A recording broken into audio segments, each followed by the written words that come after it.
Jadi harapan dari kami pasar segera dibangun. Ya, kita menyampaikan aspirasi dari para teman-teman dan ada 4 tuntutan yang kami minta, yaitu orang pada tahu nggak bisa saya nggak bisa mengeneral sampai 3 kali kalau iya kan kalau kan gila. cabang olahraga besar. Assalamualaikum warahmatullahi wabarakatuh. Waalaikumsalam warahmatullahi wabarakatuh. Oke, untuk informasi Bekasi kali ini kita coba melipir ke Pasar Kranji. Sejak 2019 revitalisasi Pasar Kranji belum juga dibangun apapun, bahkan masih rata dengan tanah. Nah, kali ini pada hari ini ada demo atau aksi dari para pedagang di kantor pemerintahan Kota Bekasi. Nah, kita bersama dengan para pedagang di base campnya Rukun Warga Pedagang Aksi Damai Pasar Kranji Baru. Salam sehat semua, Ya, Bapak-bapak. terima kasih ya Mas. Sehat-sehat. Pak Mul dan Bang Wawan ya. Ya. Boleh Bang, ini Ya. sahabat Bekasi nih, warga-warga pengen tahu tentang Pasar Kranji. Ya. Nah, ini kan hari ini aksi ya, betul ya? Ya, benar, hari ini aksi kita. Aksi ya hari ini ya. Nah, ini untuk tuntutannya boleh ceritain apa sih tadi pada aksi hari ini? Oke, terima kasih banyak kepada teman-teman yang mengikuti aksi damai pada hari ini tanggal 20 Februari 2023. Alhamdulillah aspirasi teman-teman kami sampaikan ke Pemkot Kota Bekasi. Kami diterima sangat baik, luar biasa oleh Bapak Lintong. Kemudian ada Asda 2-nya Pak Inayatullah, kemudian ada Pak Romi Payan, dari Kepala Unit ada Pak Agus dan yang lainnya. Gitu. Alhamdulillah tuntutan atau aspirasi dari teman-teman sudah kami sampaikan secara gamblang dan respon dari Pemkot melalui Bapak Lintong luar biasa. Jadi harapan dari kami pasar segera dibangun, kemudian ada pemutusan hubungan kerja dengan PT Anissa Bintang Blitar. Namun harapan jawaban dari Bapak Lintong selaku Kepala Dinas, pedagang disuruh bersabar karena Pemkot tidak tinggal diam, sedang mengupayakan yang terbaik untuk teman-teman pedagang semuanya. Jadi upaya-upaya Pemkot kita respon dengan baik juga, kita respect kepada Pemkot. Upayanya diantaranya akan ke BPK Pusat RI, kemudian yang dilakukan oleh Pemkot Kota Bekasi akan melindungi proses investasi keseluruhan yang ada di Kota Bekasi, termasuk Pasar Kranji Baru yang kita tempatin, gitu. Kita sudah adukan keseluruhan mengenai dugaan pungli yang terjadi di Pasar Kranji, kemudian putusnya komunikasi dari Pemkot kepada teman-teman pedagang. Alhamdulillah tadi sudah kita dengar bersama dari Bapak Lintong dengan gamblang, dengan tegas menjelaskan, bahkan pada saat kita meminta nomor telepon beliau pun dengan senang hati beliau memberikan. Artinya ada komitmen atau yang komunikasi yang akan terbangun lah antara teman-teman pedagang dengan Pemkot Kota Bekasi. Boleh Pak Mul jelasin sedikit untuk Pasar Kranji nih, revitalisasi nih Pak Mul. Oke, terima kasih. Ada 4 tuntutan yang kami minta, yaitu pertama, kapan pasar segera dibangun, dan percepatan pembangunan Pasar Kranji Baru. Yang kedua, putus kerjasama dengan PT Anissa Bintang Blitar, bahwa PT Anissa Bintang Blitar diduga tidak punya dana investasi. Sedangkan ini kan revitalisasi pasar ini kan bukan dana anggaran, murni swasta ya. Disinilah yang ketiga, bahwa DP para pedagang Pemkot Kota Bekasi harus bertanggung jawab. Karena kenapa saya sampaikan seperti itu? Karena pada tanggal 2 bulan 3 tahun 2021 ada surat edaran dari Pak Wali Kota Pak Rahmat Effendi bahwa pedagang segera mendaftar dan membayar DP 10%, dan alhamdulillah itu semua pedagang sudah membayar. Sekalipun belum seluruh membayar 10%, tapi mayoritas sebagian besar dari 10% itu 80% sudah bayar 10%. Dan yang terakhir adalah masalah TPS. Perawatan TPS menjadi tanggung jawab siapa? Karena di sini kan PT Anissa Bintang nggak punya pengalaman bangun pasar. sebetulnya secara otomatis bahwa perawatan TPA itu menjadi tanggung jawab PT, bukan menjadi tanggung jawab Pemkot, dan itu sudah saya sampaikan. Alhamdulillah pada saat aksi demo tadi kami 5 orang diterima, kita berdialog, berdiskusi, mencari jalan keluarnya bagaimana Pasar Kranji Baru segera terbangun. Dan informasi dari Pak Palintong, jam 11 ada paripurna di DPD ya. Alhamdulillah Palintong izin sementara untuk menemuin perwakilan pedagang Pasar Kranji Baru yang akan menghadap menyampaikan aspirasi dari para pedagang. Alhamdulillah kita diterima dengan baik, dan jawaban dari Bapak Lintong bahwa hari ini akan menghadap ya Mas ya, BPK Pusat RI ya. RI. Dan nanti hari Rebo akan datang ke BPKP perwakilan Bandung untuk mengevaluasi dan mengaudit PT Anissa Bintang Blitar. Makanya kita juga sampaikan sama teman-teman, kita tunggu saja nanti hasil pada itu. Saya yakin dan percaya bahwa Pemkot Kota Bekasi akan berpihak kepada para pedagang. Karena saya sampaikan juga dalam pertemuan tadi bahwa masyarakat pedagang ini sudah puluhan tahun dagang di Pasar Kranji, sudah banyak memberi kontribusi Kota Bekasi sehingga Kota Bekasi bisa maju. Tapi kalau PT Anissa Bintang Blitar selaku pengembang, kontribusi apa yang sudah diberikan pada Kota Bekasi? Sedangkan PKS dari tanggal 27 bulan Desember 2019 sudah terbit 3 tahun lebih loh ini. Sedangkan dalam PKS juga kan hanya 24 bulan atau 2 tahun. Di sini di lokasi pasar yang akan direvitalisasi ternyata masih tanah kosong, masih tanah hamparan. Dan untuk Subkon yang bekerja sama dengan PT Anissa Bintang Blitar belum selesai pembayarannya dan belum ada yang dibayar juga. Lah inilah kenapa kami mendorong pemerintah minta Pemkot Kota Bekasi bertindak tegas untuk menyikapin keadaan kondisi yang sudah sedemikian rupa. Kasihan para pedagang, satu demi satu sudah berguguran, hancur, jatuh karena bangkrut, karena kehabisan modal, karena sudah nggak bisa bertahan lagi. Uang yang sudah ada habis buat makan, karena usahanya, karena daerah tempatnya sepi pengunjung tentu kan, khususnya pedagang sayur, yang sayur itu kan nggak sehari nggak habis, sebagian kebuang. Inilah rugi-ruginya ini karena sepinya pengunjung, apalagi maraknya penataan kaki lima oleh oknum di bahu jalan ataupun di jalan pintar itu, di bahu jalan ada di parkiran, jalan parkiran ke dalam pun ditata oleh kaki lima oleh oknum. Inilah yang tadi kita sampaikan juga ke dinas, bahwa kami para pedagang minta ditertibkan kembali, termasuk gedung yang akan direvitalisasi. Di situ ada bangunan liar yang dikelola oleh oknum, yang dibangun oleh oknum, dijual belikan. Nah, ini mohon juga, tadi sudah sampaikan juga oleh teman kita, ini juga ditertibkan, karena dampaknya ke pedagang eksis. Kalau pedagang kaki lima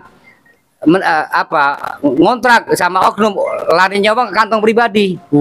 Nah, inilah yang menjadi keluh kesah para pedagang eksis, karena kaki lima masih ditata oleh oknum petugas Pasar Kranji Baru.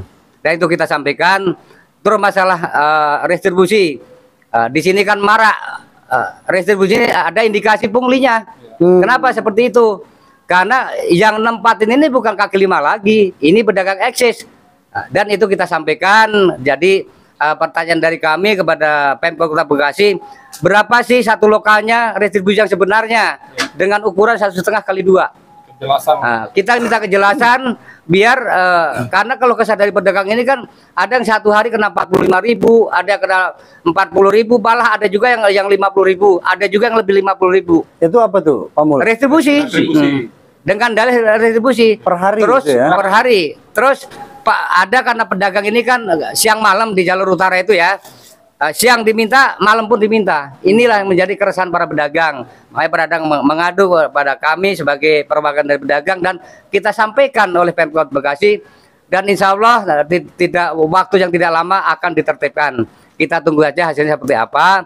Dan apabila retribusi ini nggak segera ditertibkan, kami seluruh bahkan akan menghentikan pembayaran retribusi. Kita sampaikan tadi dalam tatap muka dengan Pemkot Kota Bekasi, yaitu diwakili oleh Bapak Lintong sebagai Kepala Dinas Disdakperin, dan dia merangkap 2 dan Asda 1. Ya, akan dibicarakan dengan Kepala Pasar. Kita tunggu aja hasilnya, mudah-mudahan dengan keluh kesah ini Pemkot Kota Bekasi membuka mata bahwa di Pasar Kranji ini bukan tidak apa-apa, bukannya aman. Cuman selama ini pedagang takut mau mengadu kemana.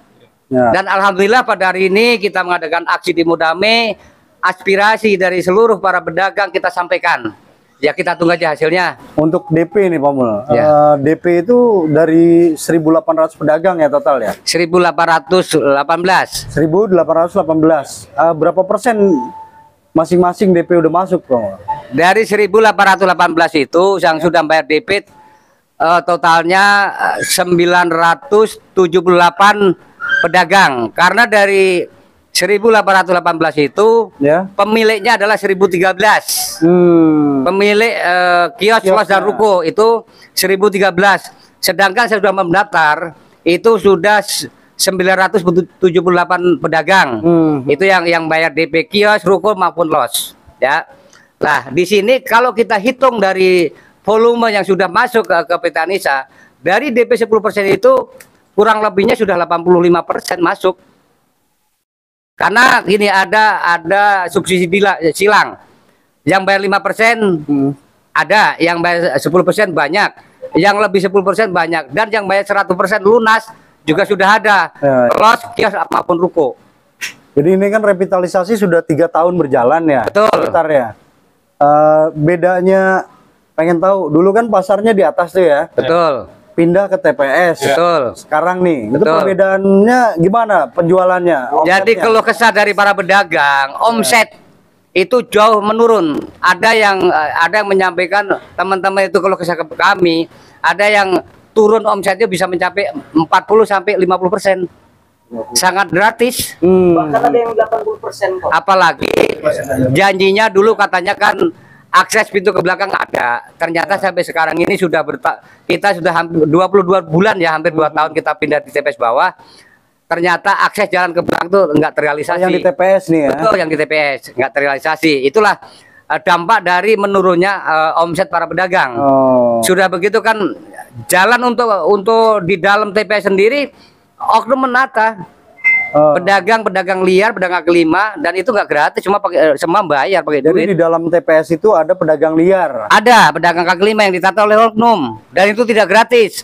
Ada yang bayar awalnya ada sekian, nanti terus bulanannya juga ada. Berarti yang salah bukan pedagang ya? Pedagang tidak salah, yang salah itu oknum. Pedagang ya. Mereka yang salah ya. Mereka masih pakai paradigma lama. Jadi seakan-akan oknum ini menguasai lahan yang punya. Oknum itu dari dinas kah atau dari... Oknum ya dari dinas. Oknum berseragam. Nggak mungkin kalau masyarakat pedagang berani menata pedagang kelima yang itu untuk sarana parkir, fasilitas umum. Ya. Itu adalah oknum, dan ada juga oknum dari PT. Itu dulu, dan itu kita sudah pernah saya sampaikan. Dan saya minta ditertibkan, tapi kan sampai saat ini tidak ada tindakan yang nyata. Malah makin banyak kaki lima liar. Di luar, bagaimana pedagang eksis bisa membayar DP, sedangkan kalau pedagang eksis kewajibannya kan untuk membayar DP tiap bulannya ada. Kalau pedagang limang bayar sama oknum tiap bulannya tidak ada kewajiban apa-apa. Disinilah dampak kenapa pedagang eksis ini bangkrut satu demi satu, karena maraknya kaki lima dulu yang ditata oleh oknum. Dari turunnya omset, betul, itu ada nggak bangkrut atau apa yang paling parahnya gitu? Satu demi satu setiap hari berguguran, hancur, nggak bisa usaha lagi. Ada sebagian yang sebagian ikut sama orang lagi yang usahanya maju, malah memikirkan pasar Kranji baru di TPS karena tidak juga kunjung dibangun pasar induknya. Ada juga karena stres, ada juga yang sudah meninggal karena memikirkan untuk makan sehari-harinya susah. Iya. Kalau dari Pak Undrakia ada yang mau sampaikan? Silakan. Jadi dari pemaparan yang telah disampaikan sama Mas Wawan, sama Pak Mul, dan juga pada hari ini hasil dari aksi demo damai kita ke Pemkot Kota Bekasi pada intinya telah diterima dengan baik oleh dinas terkait. Di sini pedagang yang mewakili ketemu dengan Pak Kadis Lintong bahwa meyakinkan untuk kita 1 minggu paling lama 2 minggu untuk ketemu beliau lagi, menyampaikan kepada kita hasil pertemuan dia hari ini dengan BPK RI. Kemudian hari Rabu dia berangkat ke BPKP Bandung, Jawa Barat. Nah, hasil itu nanti akan disampaikan kita 1 apa 2 minggu ke depan. Beliau telah berjanji untuk menerima perwakilan kembali guna menyampaikan kepada pedagang nanti hasilnya seperti apa. Nah, juga disampaikan dan tadi bahwa untuk pembayaran DP sudah kita stop. Dihentikan. Jangan ada pedagang yang Sejak kapan nih? Semenjak hari ini. Sejak hari ini ya? Sejak hari ini, karena akan menambah beban kepada PT ABB dan menambah beban rasa kekhawatiran dari masyarakat pedagang. Juga melarang kepada PT ABB untuk tidak boleh lagi menjual los kios ruko milik pedagang lama kepada pedagang yang baru, udah dilarang untuk menjual. Karena pedagang yang lama belum memberikan surat pertanggungjawabannya dia melanjut apa tidak kepada PT ABB. Jadi PT ABB itu belum punya hak untuk menjual. Ya, kalau PT ABB ini kan adalah pengembang ya. Pengembang Dari Pasar Keranji Baru yang menang tender dari dan sudah ada perjanjian kerjasamanya ya Pak ya. ya. Dan ini berarti dari PT ABB sendiri pengembang saat ini sudah bangun apa aja sih Pak? Ya, sama-sama kita lihat. Kalau PT ABB membangun, yang jelas kewajiban dia baru TPS. Baik yang di atas itu ruko yang dijadikan untuk TPS. Nah, kalau menurut yang kita lihat di lapangan, ya baru dikerjakan pengurukan. Jadi kalau untuk pembangunan masih nol sama sekali. Kalau pedagang pasar harapannya apa sih? Lebih ke apa? Ya, pedagang pasar sesuai dengan tuntutan kami tadi. Pedagang ini menginginkan pasar ini cepat dibangun karena mereka udah rindu akan kembali kepada omsetnya yang sebelum pasar dibongkar. Sebenarnya nggak ribet lah ya. Nah, pengennya yang penting pasar jadi gitu. Pasar jadi. Terus dagang gitu ya. Pedagang Keranji ini enak-enak. Ya, ya. Nah, kan dari bukti yang udah ada kita lihat belum dibangunnya pasar udah ada yang bayar lunas. Nah, kenapa nih dari 2019 nih Pak Mul balik ke Makmul nih? Karena Pak Mul dulu kan sampai sekarang pun ketua RWP apa? Pengurus RWP. Dari dulu sampai sekarang kenapa baru aksi demo sekarang nih, Pak Mul? Kan begini. Ya. Jadi Pemkot sendiri juga awalnya mungkin nggak tahu bahwa PT Anissa itu memang tidak punya modal untuk berinvestasi untuk membangun pasar. Kita tahu itu kan sesudah PT Anissa itu menerima PKS. Dan dari tahun 2019 itu juga kita sudah menyampaikan bahwa TPS tersendat-sendat TPS, bangun TPS saja sampai 2,5 tahun. Sebetulnya udah jelas bahwa PT Anissa Bintang Blitar ada kesulitan modal usahanya ya untuk modal investasinya. Dan makanya pada tanggal 14 Desember tahun 2020 dibentuklah tim percepatan pembangunan TPS. Salah satunya adalah pengurus RWP dilibatkan di dalam menjadi tim percepatan dan kita membantu maksimal gitu loh. Dan dalam perjalanan DP sudah ditarik dari pedagang sesuai kewajiban kita, tapi pembangunan tidak kunjung dilaksanakan, kan begitu. Dan kenapa kami para pedagang baru saat ini mengadakan demo? Kami juga masih menghargai dan menghormati kinerja Pemkot, dan kami memberi kesempatan sama PT Anissa Bintang Blitar untuk mencari investor, menggandeng investor yang punya dana biar pasar cepat dibangun. Tetapi sampai saat ini kan belum ada investor yang bisa digandeng dan mau digandeng. Lah ada apa nih di balik ini semua? Kan begitu. Ya kita semua pedagang sudah tahu bahwa memang PT Anissa itu memang tidak punya modal untuk investasi. Kan ini bukan dana anggaran. Ini dana investasi murni dana swasta. Nah, di sini salahnya di mana? Kan gitu. Ya kalau kita salah, kita mundur ke belakang. Kan sebetulnya kemauan pedagang itu sederhana. Pasar segera dibangun, dan kalau pasar sudah dibangun, pedagang nggak perlu ditagih-tagih, pasti datang akan bayar kewajibannya. Ini kan salah satu bentuk bahwa PT Anissa Bintang Blitar itu memang tidak punya modal. Kita tahu semua itu, nggak perlu kita tutup-tutupin, gitu loh. Ya. Berarti artinya tadi dengan aksi hari ini diterima langsung oleh kepala dinas, Betul. PLT kepala dinas, Betul. sekretarisnya ada, Sekdisnya ada. terus bagian kerjasama Dari ada. dari perekonomian ada, lengkap. Lengkap lah Ya semuanya. lengkap ya, yang berkaitan dengan revitalisasi pasar. Berarti pedagang untuk kasih hari ini puas ya Pak ya? Untuk sementara kita menerima ya, puas belum? Oh, belum. Puas belum. Sementara ini kita menerima dan kita menghormati, menghargai karena dari pertemuan tadi bahwa Pemkot menyatakan bahwa akan dievaluasi dan diaudit, dan sekarang ini akan menggandeng BPK Pusat RI dan menggandeng BPKP perwakilan Provinsi Jawa Barat. Kita tunggu aja hasilnya. Kalau nanti hasilnya tidak berpihak sama pedagang, mungkin lebih besar lagi kita akan mengadakan aksi. Coba kita dengerin dulu penjelasan dari Kepala Dinas, PLT Kepala Dinas Disdak Perin. Ya. Ribet ya, agak ribet. Disdak Perin. Assalamualaikum warahmatullahi wabarakatuh. Salam sejahtera kita semua. Selamat sore. Pada sore hari ini saya baru selesai memenuhi undangan dari BPK RI ya. Kebetulan tim BPK kan sekarang sedang melaksanakan pemeriksaan terinci di pemerintah Kota Bekasi.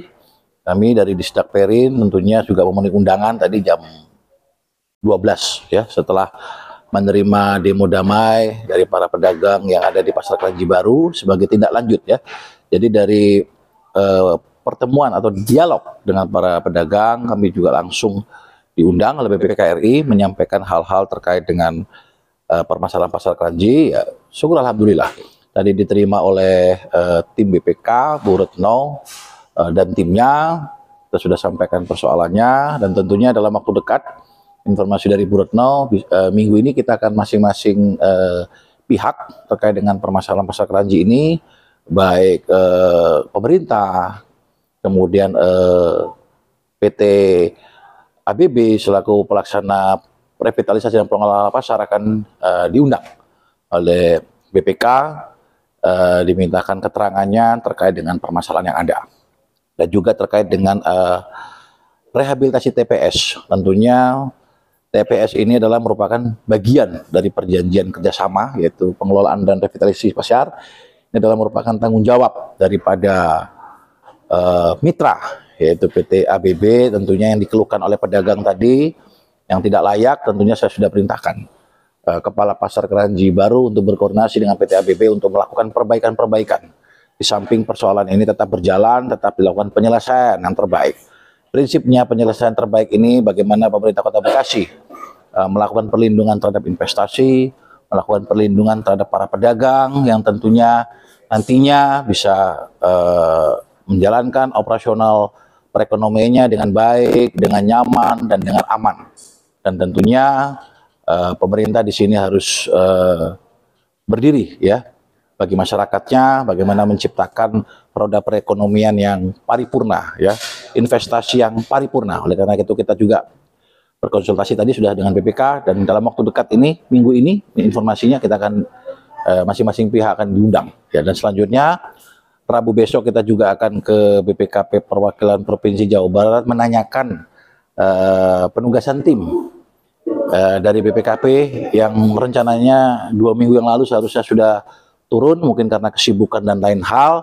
Tentunya Rabu kami akan berencanakan bertemu dengan Pak Kepala Perwakilan BPKP untuk mempertanyakan penugasan tim yang akan turun ke Kota Bekasi untuk melakukan evaluasi terkait dengan perjanjian kerjasama dalam hal pengelolaan dan revitalisasi pasar.